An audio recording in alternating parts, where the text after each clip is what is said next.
Alright, YouTube, the predictable has happened to Hillary Clinton's online material in the wake of her Reno speech. Of course, what I said, what I predicted would be the case, is that you'd have a proliferation of shitposting and trolling and people critical of her, and it's happened, which was predictable. It should have been obvious that it was going to occur.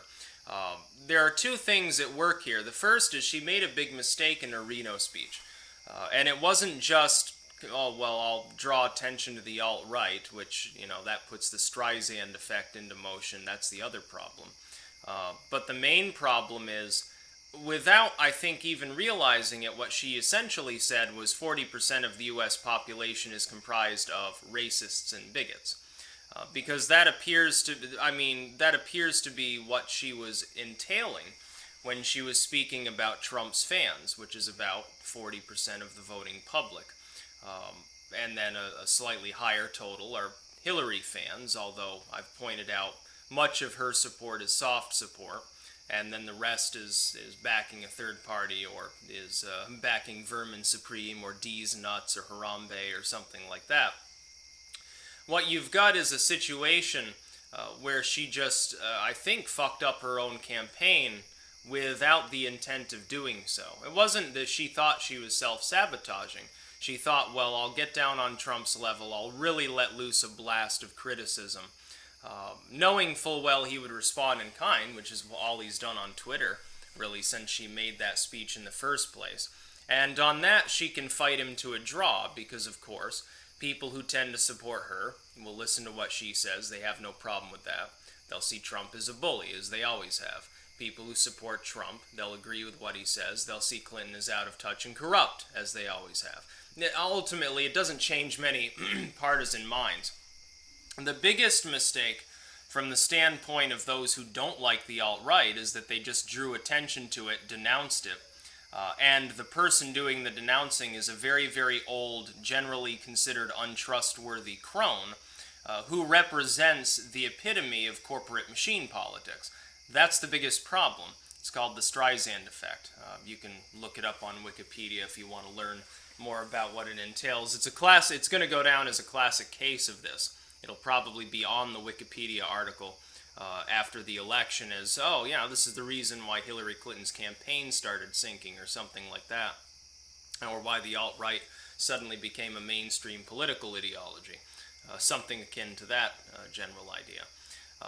But when she says Trump is backed by KKK, panders to Nazis, panders to anti-Semitism, what is entailed subconsciously in the minds of those who are watching is, oh, anyone who supports Trump is a virulent bigot and a racist and hates Jews and hates blacks and hates, insert, I guess, minority group here.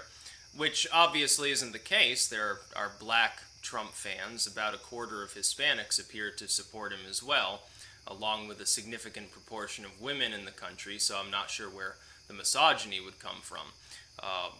It's fairly clear that he's not actually a bigot. Those Trump fans that are, like racial skinheads and things like this, they're fooling themselves if they think that much of what Trump has said that seems off color is to be taken at full face value. For instance, on the immigration thing, it's not so much that he's softening his tone on immigration, it's that he never actually suggested mass deportation before, in the form that they're thinking of. He's always made it clear since essentially the first stage, especially after Super Tuesday, that all of his ideas were malleable. And he's playing these skinheads like fiddles, yes, but at the same time, does this indicate that he's a robe-wearing Klansman or has a swastika tattooed on his arm? Clearly the answer is no. They're deluding themselves, and that's another advantage that Trump has, is that he doesn't have to worry about the fringe right supporting him because there's no one else for them to support. They're going to vote for him if they vote at all. As far as the moderates go, he's capable now of drawing substantially close to the center, whereas Clinton hasn't even bothered to do so. Clinton has actually moved to the left because even late into the primary cycle, she was forced to fend off a socialist. It's going to become a huge problem for her that she can't actually move towards the center on many of these things. Now, of course, the things that she and Trump are saying, most of them are lies. not to be taken seriously. Most of what they're suggesting they want to do. Like Hillary Clinton says, oh, Citizens United's gone if I'm elected. No, it's not. She won't do a thing about it. We'll raise taxes on the rich. Maybe marginally. No, won't pay for anything. Oh, we'll lower taxes on small businesses. No, she won't. Just like Trump, if elected, is not going to mass deport 10 million people. This is something that I've sparred with Trump fans on before. I believe, honestly, that he has more of the ideology of Reagan in him on the issue. I don't care if he builds a border wall, and I think he probably would build a border wall. But beyond that, I wouldn't expect anything meaningful because he realizes the border wall was the one thing missing in the Stimson-Mazzoli Act that didn't get accomplished that should have, that would have fixed this issue eternally. It's all you need. It's the last piece.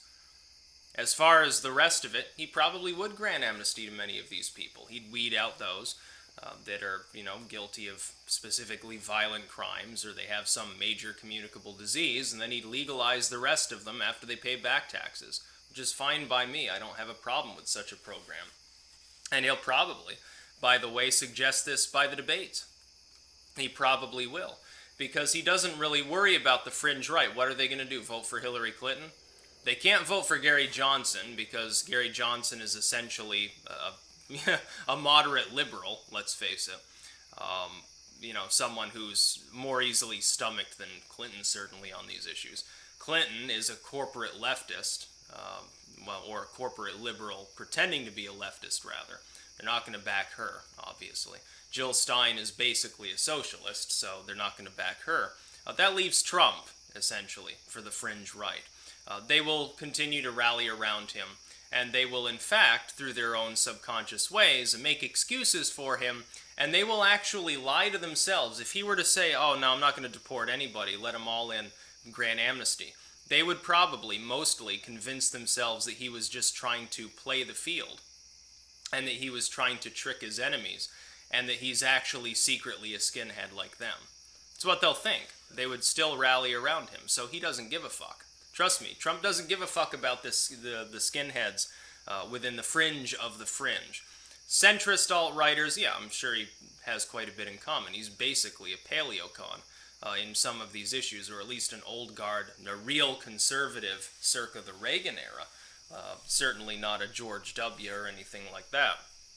But we have to realize that most of what these people say is posturing. This has been pointed out time and time again, even by people within the alt-right, that much of this is posturing. And I think that people need to take that seriously. As far as Hillary goes, though, she doesn't posture well. She's been moved so far to the left, and she's alienated so many different groups of people that it's difficult to envision how she's going to significantly expand her support.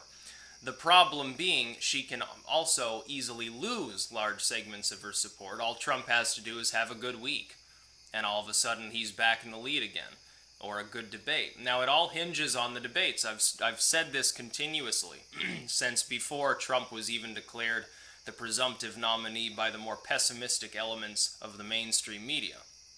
I was right throughout the primaries. I took Trump seriously very early on, in fact, after New Hampshire, because it was clear that he was actually going to attempt to win. It was clear it wasn't a joke. Even after Super Tuesday, when many pundits continued to believe it was a joke, and it was clear to me that it wasn't. I was accurate on these things, because I'm not backing Trump, I'm not backing Clinton, so I have a better read of the pulse of what's going on, because honestly, between the two of them, I don't really give a damn who wins. Trump wins, lesser of two evils. Okay, more easily stomached than Clinton. Well, I guess I win. Clinton wins, she'll destroy the Democratic Party. She's got so much baggage that a large proportion of Democrats don't trust her. So we get 4 more years of Obama, but a crippled, lame duck-style Obama that won't have really any recourse to do butt-fuck anything. So I'm not too fucking worried about Hillary Clinton, even if she is elected. Other people claiming that the country will implode and fall apart if she's made the president of the United States. No, what will end up happening is that the first female president will be a miserable and abject failure, because no amount of attempting to cover up her wrongdoings is actually going to help. With Obama, it's easier because he's young and stylish and more coherent and he's more of a centrist. He's willing to give and take on at least a few of these issues. Clinton's not. She's a demagogue. She'll end up fucking up her own career. She'd be a one-term disaster. She would not return for a second term if elected, of that I can assure you, because she would probably be in her approval rating would be sub-single digits by that point, probably. She is not Bubba Bill. She's not as charismatic. She's also not young like he was when he was a president. You gotta understand that. A lot of time has elapsed since the 1990s. They're not, they're not in their 40s or 50s anymore and still looking vigorous and charismatic. As far as her online content, a large proportion of the Democrats' traditional strength, at least in the last few election cycles, has been drawing on youth support by outmaneuvering their foes online. McCain was like a lumbering dinosaur when he came to the fray in 2008. He can't even hardly use the internet. He doesn't understand it. He was at a huge disadvantage against somebody who was barely in his middle age, at the time in his early 40s, who was tech literate on his own, had a very large number of tech literate individuals around him, didn't have a problem with using websites, understood the rudiments of social media. That was Obama. He made himself available, and it was entertainment as well as politics at the time. That's why he carried the youth vote. That's why he won largely. It wasn't even his skin color, it was the youth vote. They stole him away from Clinton, too. Remember, Clinton said all sorts of racially tinged things back then. 2012, Romney lost because Romney failed to differentiate his platform from that of Obama. Even though he had eked out a little bit more of the youth vote than McCain had had, and a little bit more Hispanic support than McCain had had, it wasn't that big a showing, and it was fairly clear months before the election that he was going to lose. Many people told me, no, Romney's got it in the bag because my unskewed polls, Karl Rove says, Fox News says, Ohio can still turn red, and so will Florida and Virginia. And it was never going to happen, and I correctly predicted it wasn't going to happen. Now I'm predicting this. Hillary Clinton is not Barack Obama. She has a disproportionately tiny proportion of the youth vote. She has a slim majority of the youth vote as opposed to an overwhelming majority that Obama had in both cycles that he partook in. She's not as young. She's not as well-spoken. She's more of a hermit. She still won't grant actual press conferences, which has become so conspicuous now that she's even catching flack from groups like Salon for doing so. And now she's got two new problems. WikiLeaks, because she probably tried to have Julian Assange killed, has joined the fray. And all of the CTR shills that she fields, trying to insinuate that he's a rapist or a traitor or a Russian pawn or something, isn't going to help. Her fans, her hardened support, that 20% of the electorate that will support her because of the D after her name, they don't care how obviously wrong these claims are. So she doesn't, she's just trying to play up for them. As far as her soft supporters, many of them are still malleable, and I have a feeling she's beginning to piss them off by making it look like a group that is traditionally simply a government accountability group that leaks about things all over the world is somehow responsible for all ills in the world. And the other problem is that Trump's fans are more tech literate. Because the trolls and the shit posters and the hacktivists and all of these others that have largely rallied around him have to be more tech literate. Even if it's just as simple as learning how to jump a band, they have to know something that the average jaded internet user with their Farmville doesn't know how to do. They're more tech literate. They're more capable of fielding sock accounts. They're more capable of disrupting conversations. And they're more numerous. Hillary Clinton's lead among the youth is still slipping. I do not believe that she's going to win this election. I don't care if Trump is behind in the polls. And right now, honestly, the polls are so haphazard and so spotty in some of these swing states as well as in the general election that it's difficult to even determine who right now is ahead. I'm still saying Clinton is a few points ahead, but by what actual margin? It's almost impossible to tell. The polls are all over the place. One poll will have her up by 10 points, another has Trump up by a couple of points. So I just try to do the best I can and get a common sense reading of what the actual polling should be considered at. I've begun, for instance, I discount anything by Rasmussen. It's obvious they're vastly overestimating Trump's support generally. They were in the primaries too. I'm considering ignoring Quinnipiac at this point because it appears to be an outlier almost invariably on Hillary's side. So some of these polling firms do not appear to be quite in line with reality right now. In fact, to the point where, for a time, at least until the first debate, I'm almost tempted to ignore them. I'm almost tempted to begin ignoring the polls for a little while, just until they stabilize. I have a feeling that would, again, it would be after the first debate. But it all hinges on them. If Trump loses, gets his ass handed to him by Hillary Clinton up on a national debate stage, he loses the election. Why? Because many of his fans are supporting him for the strongman persona, not for any specific single policy that he's insinuated he would implement. If that illusion is shaken, he loses the election. That being said, I don't think that's likely. I think that one of two things is going to happen. He either prevails and, visibly manages to shake Hillary up, in which case he gains a few points, probably draws even after the first debate. They battle it out, and then subsequently he puts it away in the third debate. Or he just draws even with her, nothing really changes, and he staves it off and lives to fight another day. I think most likely he will win the first debate. I think he'll come out with both guns blazing, and if I had to get a read for it, he'll start off the debate by being conciliatory, quiet. He'll talk mostly about policy. He'll wait until Hillary Clinton says one thing that could be even mistaken for criticism of Trump or anything related to that, and then all hell will break loose. He'll let loose a storm like you haven't seen in politics in a generation. And at that point, he will begin to browbeat her. He won't be seen as a bully by anybody but Hillary's most ardent fans. The media will try to cover for her. It won't work.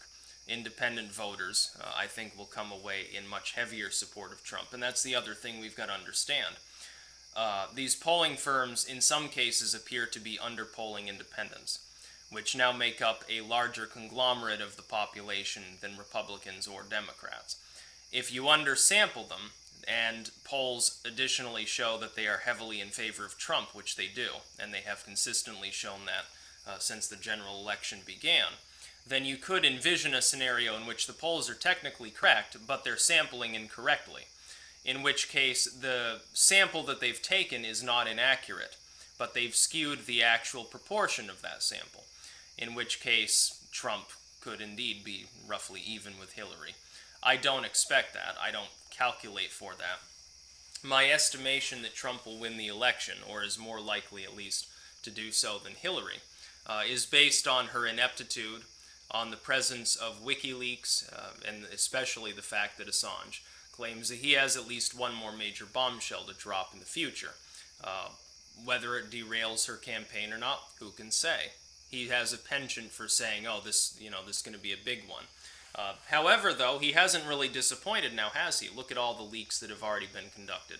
And if we look at the media backlash against WikiLeaks, especially in the scenario of her attempting to rant about Putin and blame Russia for all of her problems in the Reno speech, she tied in Russia because of WikiLeaks. She's trying to create a link in people's minds between, WikiLeaks and the DNC leaks and DCCC leaks, Russian involved, and now Trump also Russian involved. Therefore, in the subconscious minds of the average viewer, WikiLeaks, Russia, Trump, they're all linked together. I should not listen to WikiLeaks. That's what she's trying to do. Will it work? Maybe not. Who can say? But WikiLeaks also, here's the amusing part, is disproportionately listened to by younger individuals because they tend to use the internet at higher levels. The average 75-year-old probably doesn't pay attention to WikiLeaks. They pay attention to ABC or Fox or CNN or something like that. Unfortunately, the older viewers are already heavily in favor of Trump, as they tend to be in favor heavily of Republicans in general. The youth is going to become exceedingly important in this election. I don't even know if Hillary is going to maintain a lead with them. You could see the rise of a new style of Reagan youth, in which the Republican Party, for the first time in quite a few elections, actually gets a majority of the youth vote. It's actually possible, because the head of the Democratic Party is a geriatric corporatist who doesn't do well with the internet or email or any of these other things. All Trump has to do is present an image of himself that is less given over to what would be seen as easily labeled as bigotry or too bombastic, warmongering, anything like that. Unfortunately for Hillary, she's going to be the one that's labeled a warmonger in this election. It'll be an outside sort of issue. It won't play a major role because right now war versus absence of war is not part of the major public discourse. For some of us, it's important, like for myself. I don't support pro-war candidates.